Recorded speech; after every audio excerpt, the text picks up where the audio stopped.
Happy Sunday, everybody. I hope you're having a wonderful day and I hope it'll be restful and wonderful. I had a story and I will not say names. Let me give a pseudonym. Let's call him John. John is a 66-year-old man and he's been married for the last 37 odd years.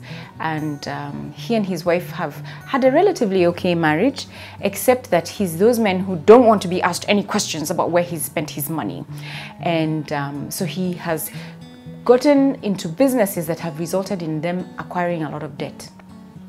And it has reached the level where he has been so indebted that his wife is like, well, there, I need out of this. After 37 years, she's fed up and she's like, I'm walking out of this relationship because really, I'm tired. I'm tired of bailing you out. I'm tired of praying to God for him to help us to get out of this debt. I'm tired of having people call me all the time saying you owe them money. I am tired of not being able to enjoy this life that I've worked so hard all these years to be able to enjoy. I am tired and I finally want to get out of this marriage so I can live, finally live.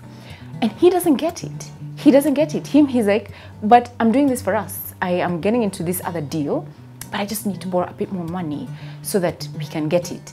And guess what that does? It's getting them into more debt. And that could potentially cause them to lose the assets that they've worked so hard for. Now, the amount of debt that they're in doesn't really matter. It's a concept. This gentleman is behaving in a manner that really just, he first of all is not managing his money well. Right? And he's making decisions that are not in the best interests of his extended family and his own immediate family. He's only thinking about himself and has not taken time to reflect on those decisions that he's making or not making. And sometimes we get into situations where we decide to live a certain way and we don't understand that our decision to do something or not to do something actually does affect those around us. It affects our family, it affects our siblings, it affects our friends, it affects our colleagues, it affects literally every single person around us. Let's just take John, for example. John's wife is affected. She's stressed. She's not able to live in her full potential because of this stress and situation that is there. His children feel like he's failed them. They'll probably not get an inheritance from their parents because of the decisions that he has made. They are probably struggling with father wounds because they can see how he has treated the mother. He's probably out there trying to make money so much that he's not present as a grandfather. His employees, or rather his employees, the people he has employed, probably haven't received a salary for the last 2 months because he's in debt and has to pay his debtors. And so they are affected. They're not envisioned, they have no passion, he has not taken time to mentor them, and so they're affected.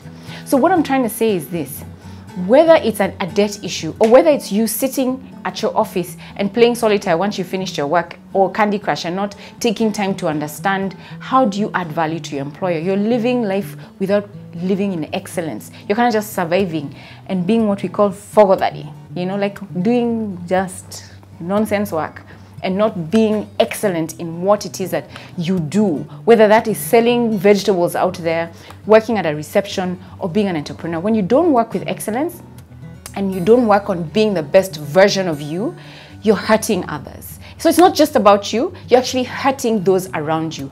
Your husband or your wife, your colleague who sits next to you is affected, the driver at the office is affected, you can't be a blessing at church, so your congregants are affected by the way that you're living, by the way. So don't think about it and just say, it's just me what's your problem?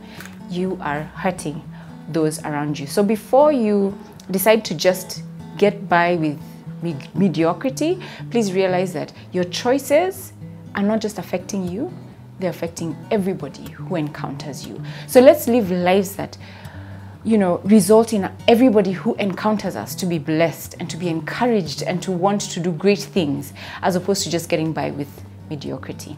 God bless you and have a wonderful, excellent week ahead. Take care.